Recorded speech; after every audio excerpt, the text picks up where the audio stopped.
El primer mandatario mexicano manifestó ante el Congreso de los Estados Unidos de América la actitud firme y digna de un país que ofrece y desea la amistad respetuosa con todos los pueblos de la tierra. He aquí su intervención.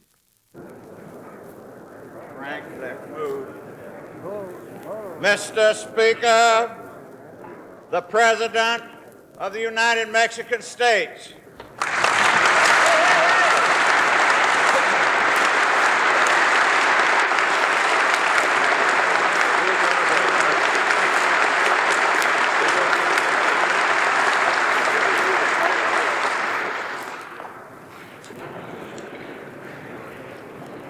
Members of the Congress, it is my great privilege, and I deem it a high honor and pleasure, to present to you a distinguished representative of a great and a free people for whom we hold feelings of high regard and warm friendship, His Excellency, the President of the United Mexican States.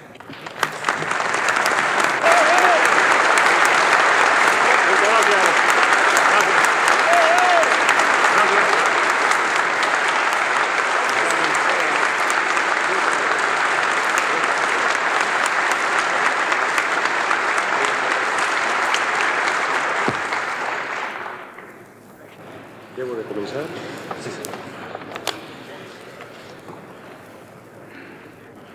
Señor Presidente del Congreso, señores senadores, señores representantes, agradezco la honrosa invitación que me han hecho para hablar ante esta Asamblea representativa del pueblo norteamericano. Los Estados Unidos son autores de una de las experiencias más significativas de la historia contemporánea: la creación de una sociedad fundada en la igualdad ante la ley y en los principios de la democracia política atrajo hombres de todos los rumbos del planeta y convirtió a este país en cuna de grandes avances en el progreso intelectual y material de la humanidad. Norteamérica nació bajo el signo de la gran revolución ideológica que se gestó en el siglo XVIII. En los principios del liberalismo encontró la fuerza de su dinamismo nacional. No obstante, la creciente complejidad de su vida externa e interna determinó la adopción de actitudes no siempre acordes con esos valores, cuyo fundamento es el derecho de todo individuo, grupo o nación a realizarse en el ámbito de su propia libertad. Una de las virtudes de la sociedad norteamericana es su gran capacidad de reflexión y autocrítica. Ello le ha permitido corregir errores y renovar su imagen del mundo. Ahora que adquiere una mejor conciencia de su fuerza y de la cuidadosa manera como debe emplearla, confiamos en que sabrá diseñar una política consecuente con las verdaderas exigencias de nuestro tiempo. Los Estados Unidos están propiciando el diálogo con otras potencias de distinta ideología. Han diluido antagonismos que parecían irreductibles y han abierto vías de comunicación que estuvieron cerradas durante mucho tiempo. Sin embargo, estos cambios no se han reflejado todavía sobre la política de los Estados Unidos frente al tercer mundo y en particular frente a los países de América Latina. El principio de la coexistencia pacífica ha surgido como una autolimitación de las grandes potencias a que obliga la amenaza nuclear y que les aconseja la ardua competencia económica que libran entre sí. El fin de la Guerra Fría no será, empero, el inicio de una etapa de concordia mientras excluya de sus beneficios a los países débiles. Los países del tercer mundo aplauden toda gestión y todo acuerdo que tienda a reducir las tensiones internacionales, pero observan con recelo los pactos entre grandes potencias que no consideran el derecho y el interés de las naciones menos desarrolladas. No podemos estar de acuerdo con quienes pretenden reducir la política mundial a los tratos entre los países poderosos, menos aún con quienes confunden el poder con la capacidad para producir armas nucleares, la potencialidad transformadora de los pueblos oprimidos es también un hecho político cuya importancia no podemos subestimar. Entendemos, además, que la solución de los grandes problemas actuales, la paz, la seguridad y el desarrollo, reside no en la formación de herméticos clubes internacionales, sino en la participación de todos los pueblos en las decisiones que los afectan. Ningún equilibrio puede fundarse sobre la inconformidad de la mayor parte de los habitantes del mundo. Nuestros pueblos tienen conciencia de que su miseria produce riqueza para otros. Los rencores acumulados en contra del colonialismo político renacen ahora en contra del colonialismo económico. La paz y el progreso dependen cada vez en mayor medida de las actitudes que adoptemos conjuntamente para reducir la alarmante distancia que separa a los pueblos ricos de los pobres. Las presiones demográficas y políticas de los países menos evolucionados ponen en peligro la estabilidad de las sociedades opulentas. De no emprenderse políticas efectivas de desarrollo equilibrado, la miseria cruzará todas las fronteras. La historia demuestra que los imperios más poderosos fueron destruidos por las contradicciones y conflictos sociales que produjo su propio poderío. Más sensato es cimentar la seguridad en una mejor distribución de la riqueza entre las naciones que en el acopio progresivo de armas y de recursos tecnológicos.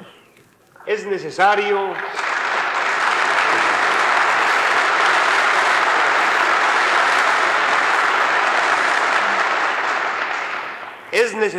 cerrar una etapa en que el interés inmediato de unos cuantos ha prevalecido sobre el interés permanente de todos. El realismo en materia política y económica consiste en obtener ganancias seguras y constantes y no en procurar ventajas inmediatas, generalmente injustas y con frecuencia ilusorias. Con igual lucidez y pragmatismo con que se reconoce la necesidad del mutuo respeto entre países poderosos, es indispensable entender que una paz duradera depende del respeto absoluto al camino que cada país haya elegido para lograr su progreso.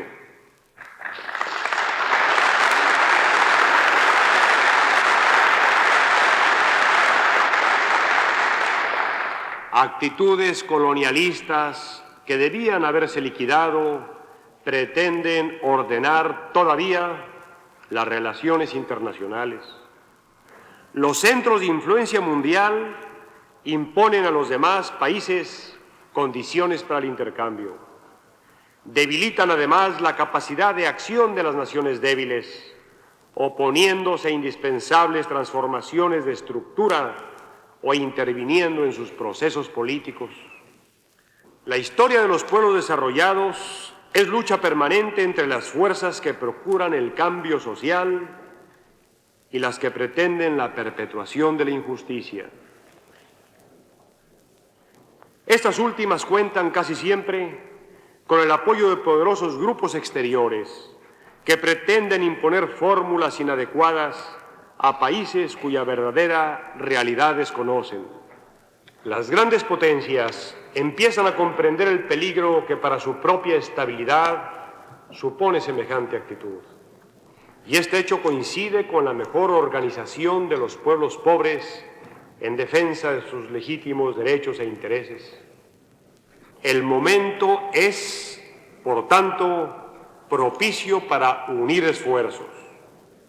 Los débiles han de afirmarse en la convicción de que la base del cambio reside en el esfuerzo propio por mejorar su situación. Los poderosos han de tener presente que las civilizaciones se consolidan y perduran no cuando sojuzgan, sino cuando comparten.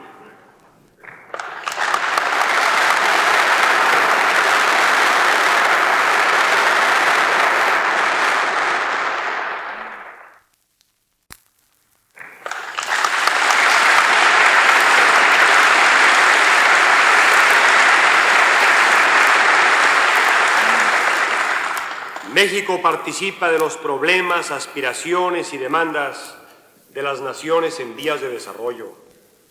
Las relaciones entre nuestros dos países son, en cierto modo, espejo de la actitud norteamericana hacia los pueblos que luchan por su liberación. Los Estados Unidos de América están encontrando el camino para armonizar sus intereses con los países que hicieron las grandes revoluciones del siglo XX. Ahora están en mejor aptitud de entender a México, no solo como una nación vecina, sino también como un Estado nacido de un movimiento social e ideológico con perfiles propios.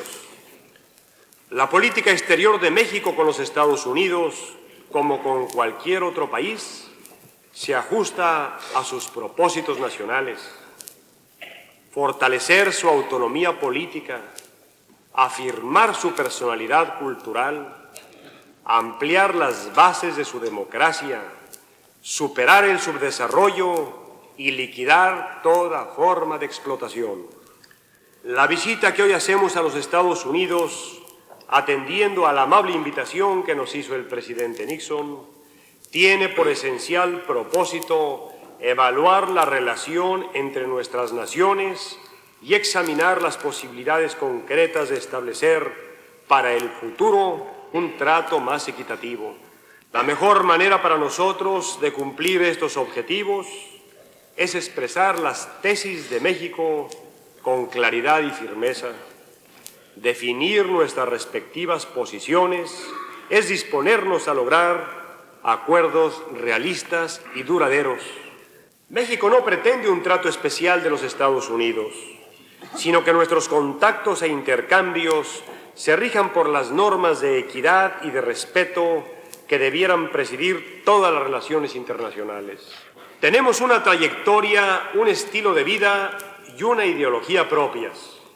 No tratamos de imponer a nadie nuestros principios, pero tampoco permitimos ninguna injerencia extraña. Somos respetuosos de los derechos ajenos y celosos de que se respeten los nuestros. Estamos seguros de que un mayor grado de cooperación entre nuestros países es no solo factible, sino necesario.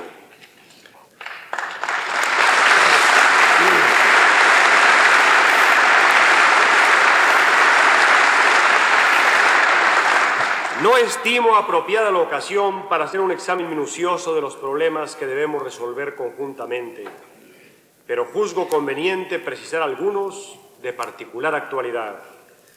Para alcanzar un mejor entendimiento entre nuestros dos países, es conveniente que ustedes valoren las graves consecuencias que tienen para nosotros ciertos problemas que no ocupan, por cierto, un lugar destacado en las preocupaciones de la opinión pública norteamericana.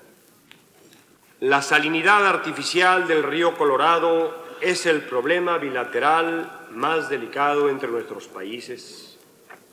Las aguas provenientes del canal Huelton-Mohawk han lesionado severamente la agricultura del Valle de Mexicali y traído miseria para miles de campesinos. Las proporciones del daño son enormes y la opinión pública mexicana se muestra cada vez más impaciente ante este asunto de tal magnitud que lleva más de una década sin arreglarse satisfactoriamente. El Valle Imperial y el Valle de Mexicali son parte de una misma cuenca que riega el río Colorado. En el Tratado de 1944 se acordó que la calidad de las aguas que nos corresponden permitiría su uso benéfico. Por ello, la única interpretación posible de ese instrumento es la que coloca a las partes interesadas en una posición de igualdad. La contaminación voluntaria de las aguas que llega a nuestro territorio configura una forma inaceptable de discriminación. México no ha querido romper los principios de una vecindad amistosa por medio de un procedimiento litigioso, pero hizo reserva expresa de sus derechos en el Acta 218 y los defenderá enérgicamente en cualquier circunstancia. Resulta inexplicable, de todas formas, que la audacia e imaginación de los Estados Unidos para resolver complejos problemas con sus enemigos no se empleada para solucionar sencillos problemas con sus amigos.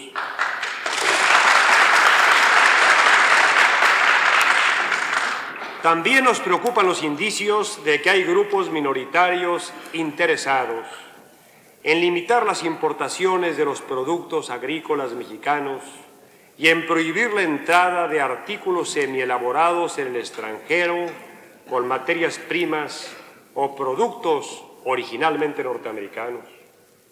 Ambas medidas perjudicarían nuestra ya excesivamente desfavorable balanza comercial con los Estados Unidos y tendrían, además, efectos negativos sobre el consumidor norteamericano.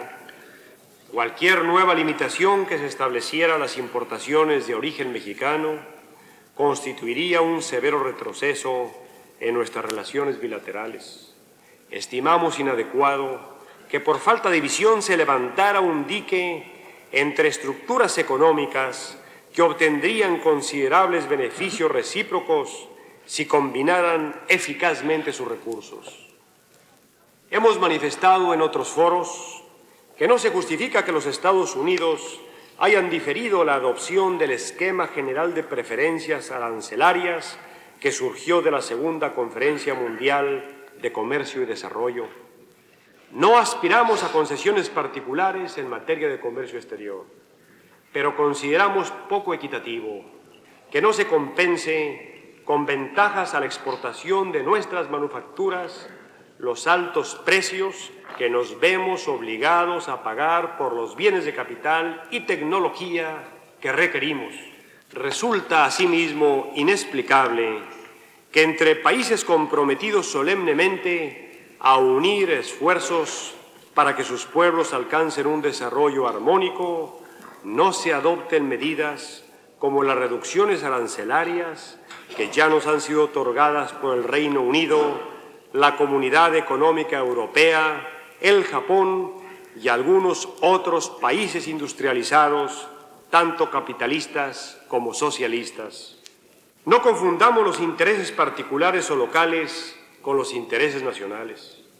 No permitamos tampoco que la multiplicidad de nuestros contactos, que es lógica consecuencia de nuestra vecindad geográfica, nos haga olvidar la jerarquía que rige el trato entre Estados. México propone al pueblo y al gobierno de los Estados Unidos la iniciación de una nueva etapa en nuestras relaciones, que sería para ustedes lógico correlato de las acciones que han emprendido en otras zonas, y para nosotros la consecución de los objetivos que siempre han normado nuestra política exterior. La interdependencia de los países abre posibilidades insospechadas de progreso, pero también nos expone a nuevos sometimientos, tanto más peligrosos cuanto más encubiertos. La cooperación entre Estados independientes exige por ello el ejercicio pleno de las facultades soberanas de cada uno. México ha defendido siempre el derecho de su pueblo para forjar libremente su destino. Busca incesantemente nuevas fórmulas sociales y económicas dentro de su marco constitucional. Postulamos que el verdadero desarrollo funda en la distribución equitativa de la riqueza y en la satisfacción de las demandas sociales, el impulso a la producción. Creemos que el crecimiento sin justicia termina anulando la democracia y que la libertad solo es posible por un progreso equitativo. No queremos negociar.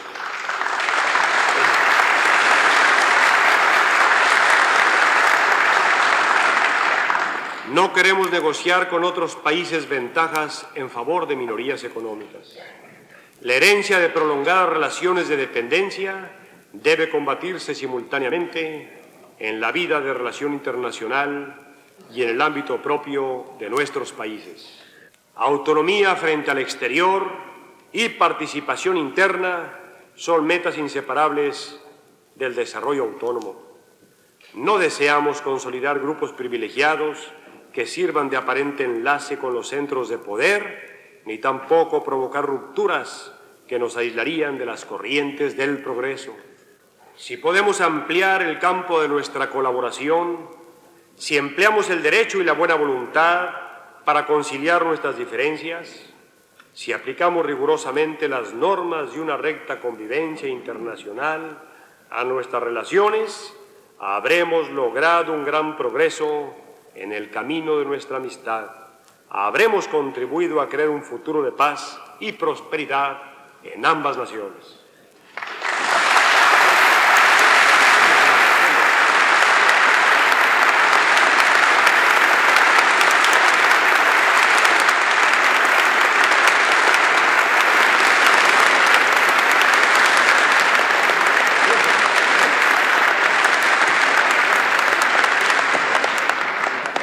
He venido a hablarles, señores senadores, señores representantes, en nombre de un país vecino y amigo de los Estados Unidos.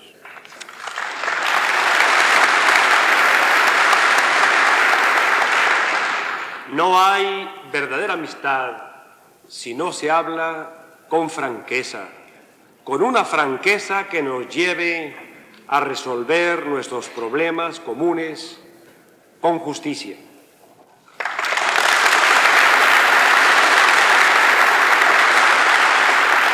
Esto significa renovar nuestra común fe en la democracia, en las posibilidades ilimitadas del espíritu humano si éste se desenvuelve dentro de un ambiente de libertad. Porque el espíritu humano, para desenvolverse, requiere de un ámbito que solo la democracia política, la social y la económica pueden proporcionarle. No podemos fraccionar la personalidad del hombre y pensar que la solución de sus problemas materiales, instrumentales, es la solución del problema del hombre en su integridad. Los instrumentos que el hombre ha creado, los de la economía, los de la industria, los de la civilización contemporánea en general, deben ponerse al servicio del hombre en su integridad.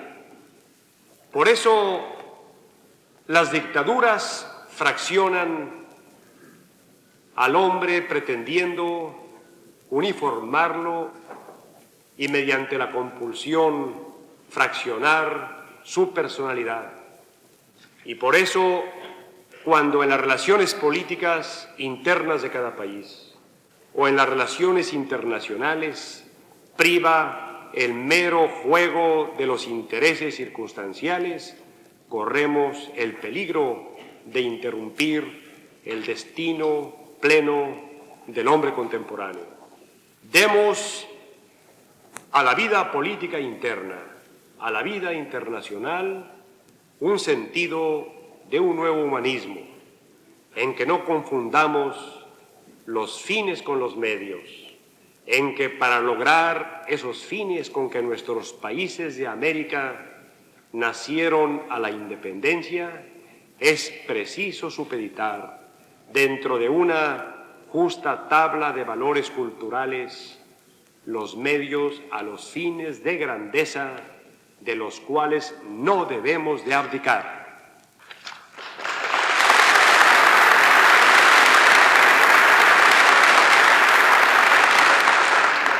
Señores senadores, señores representantes, con los saludos llenos de cordialidad del pueblo y del Gobierno de México, apartándonos de los protocolos y de la diplomacia que a veces nos distraen de las grandes verdades que son motivo de nuestra congoja y nuestro trabajo cotidianos, que quede constancia de esta voluntad mexicana de hablar con sus vecinos y amigos norteamericanos en este plan de franqueza que nos habrá de librar de muchos escollos en el presente y en el futuro para un desarrollo equilibrado en la libertad que requiere el espíritu humano, en la democracia por la que no dejaremos de luchar continuamente y en un trato justo en todos los aspectos que sea el mejor testimonio de nuestro recíproco respeto y de nuestra amistad.